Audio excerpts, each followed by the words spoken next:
can I have a couple of minutes to indulge in a bit of navel gazing? Would you mind? Just because there's a part of you. Listen, the depravity of Donald Trump is now a matter of record and a matter of fact. And you need to be reminded that crowds cheered Adolf Hitler to the rafters when he was embarking upon his murderous regime. And right up until the end of it, Germany was full of people who thought that he was the best thing since sliced bread. So, you know, that mystery that some people have about the rise of fascistic or disgusting politicians to power is a little bit naive, and we need to get over it.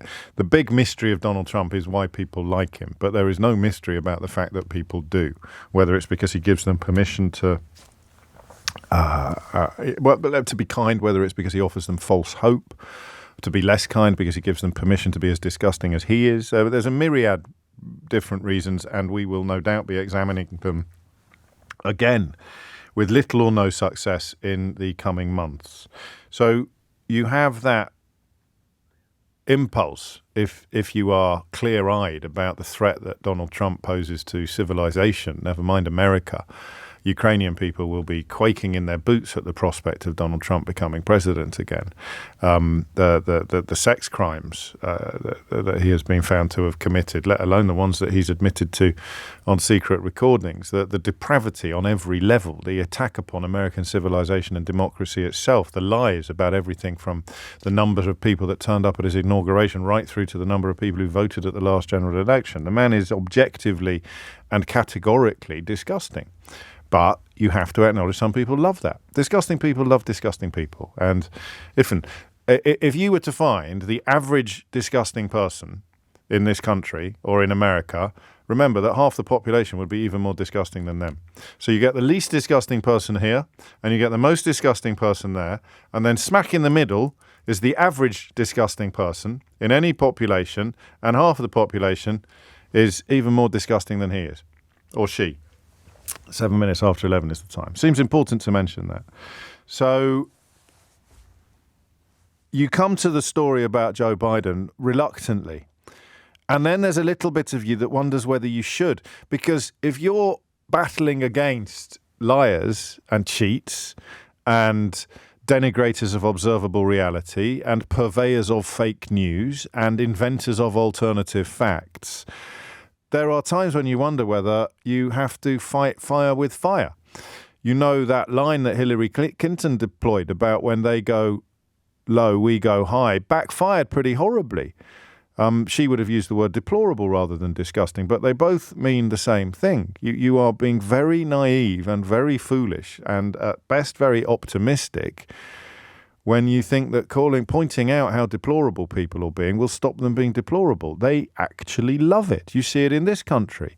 It's precisely the base that the Tory party is appealing to. They're competing now over who can be the most vile about refugees, or indeed about transgender people. These are the only battlefields left for a Conservative party that has brought the country to its knees. And in America, it's times 10. Everything's times 10. So that's the naval contemplation over and done with. There is a very, very large part of me that doesn't want to say what I'm about to say.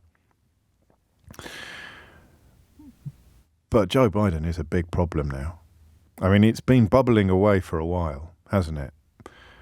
And the evidence now is becoming, I would have thought, insurmountable. This special report into the documents that were found in his garage essentially excuses him from facing further investigation because he is adjudged to be unfair. It was Michelle Obama, I think, not Hillary Clinton, who said, when they go low, we go high, forgive me. But it backfired, and I think she said it as part of...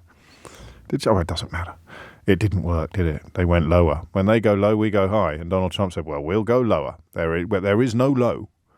We will not go, as he proved, of course, on January the 6th and subsequently. So I think there's a massive problem here. And I think that the liberal tendency or the anti-fascist tendency that many of us have when it comes to Trump means we're probably a little bit frightened of saying it out loud, because it looks like being a two-horse race. And one horse is disgusting and the other horse is, it would seem to me, looking too fragile to feature. I don't know how to do... well, I do know exactly how I'm going to conduct this conversation, and it is the perfect way in which to do it. But first, some evidence. Earlier this week, he got President Macron mixed up with Francois Mitterrand, who died in 1996. Now, you know, I speak solidly sometimes, it seems, doesn't it, for 15 hours a week to you, give or take a mystery hour, and I misspeak occasionally. The only one I've picked up on recently, because there was a bizarre fireworks display on Twitter, was when I called Brianna Jai he in a sentence where I was also talking about her dad. I just got my words the wrong way round for a nanosecond before correcting them, which, of course, does nothing to insulate me from accusations of base transphobia in some corners of the internet, but I think we can all progress untroubled by that. I'm just talking about the misspeaking of people who speak for a living. You're allowed a few free passes. You're allowed a few. I interviewed Bob Crow once, the former leader of the Rail and Maritime Union, who was going on strike on January the 31st. And I said, that's a bit cruel, isn't it, Bob? Everybody's out partying on New Year's Eve. And he said to me, I think you'll find that New Year's Eve is December the 31st, James. And you just you're live on the radio. There's no getting away from it. You want the world, you want a big hole to open up in front of you so that you can jump in it. But the Biden stuff is not exceptional anymore. It's happening all the time. And it's accompanied by an air of fragility and frailty, an air of mental compromise. And at 81 years old, he could be as fit as a fiddle, mentally, but he isn't. I think Trump's got all sorts of problems as well in similar departments. He comes out with some absolute gibberish, but of course his crowds cheer it. The curse of the liberal is to pick over your lot almost as assiduously, if not more assiduously, than you pick over the other lot. Have a listen to this. There's a few things happening here. He gets Macron mixed up with Mitterrand. He appeared to forget the name of Hamas. He described the Egyptian president as the president of Mexico when discussing the war in the Middle East. And, of course, underpinning all of this is the report into documents that should never have been taken from the White House being found in his possession, and its essential conclusion that he is too forgetful, he's too mentally fragile to answer questions.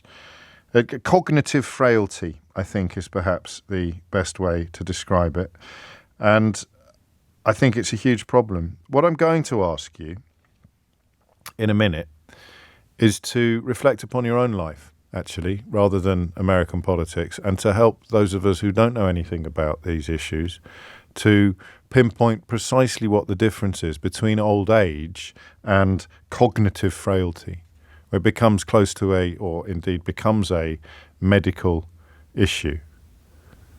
I also get the time wrong and the date, don't I, on a regular basis, but these are what you might call occupational hazards rather than signs of cognitive frailty. So when you're dealing with an elderly relative, I want to know about the bridge that is crossed from thinking, oh, it's a senior moment. We call them, don't we? It's a senior moment to thinking that dad's actually quite poorly, or we can't let mum drive anymore, or dad certainly shouldn't be president of the free world, which admittedly is a concern for a very, very small number of people. But the driving one isn't. So have a listen to this first. And I sat down and I said, America's back.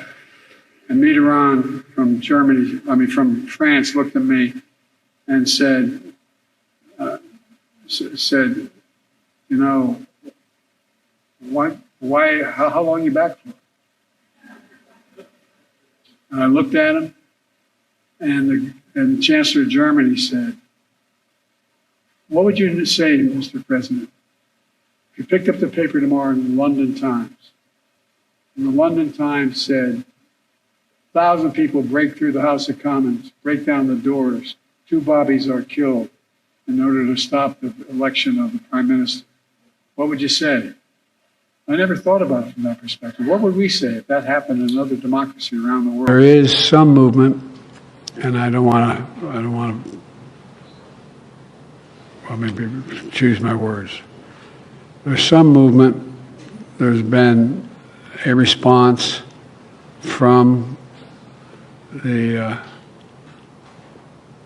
there's been a response from the opposition, but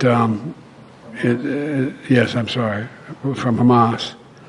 but it seems to be a little over the top. We're not sure where it is. There's a continuing negotiation right now. And as I say, this report into papers that were removed from the White House and that he kept in his possession when he was a private citizen suggests he is not being charged because of concerns jurors would see him as an elderly man with a poor memory. It's slightly different from the contention that he's not being charged because he is an elderly man with a poor memory, but it's concerns that jurors would see him that way. It's a very, very critical assessment nonetheless. And I mean, politically, it makes it much harder for him to attack Donald Trump over his boxes full of classified records at his estate in Mar-a-Lago. But for those of us on the outside, it looks to me as someone who has thankfully never had to deal. Well, I say thankfully. I don't know. What do you take? If my dad was still alive, but he had Alzheimer's, I'd probably be grateful. I'd rather have him with me in a little bit than not at all, but I don't know. That's not the conversation that we're having. I was just saying, thankfully, I've never had to deal with this in my life, really. I don't know what it's like when someone you love is teetering upon the edge of cognitive failure, cognitive frailty. But my goodness me, a hell of a lot of people listening to the program will have been there. And that's what I want to talk about. Bring Joe Biden into it as much or as little as you want. But I want you to tell me about the difference between old age and senior moments and knowing that you can't leave your loved one in charge of important or potentially dangerous things. Look, whether it's a car, a cooker, or a country, I think that works, doesn't it? You know that you can't leave her in charge of a cooker or a car or a country. What is that line like?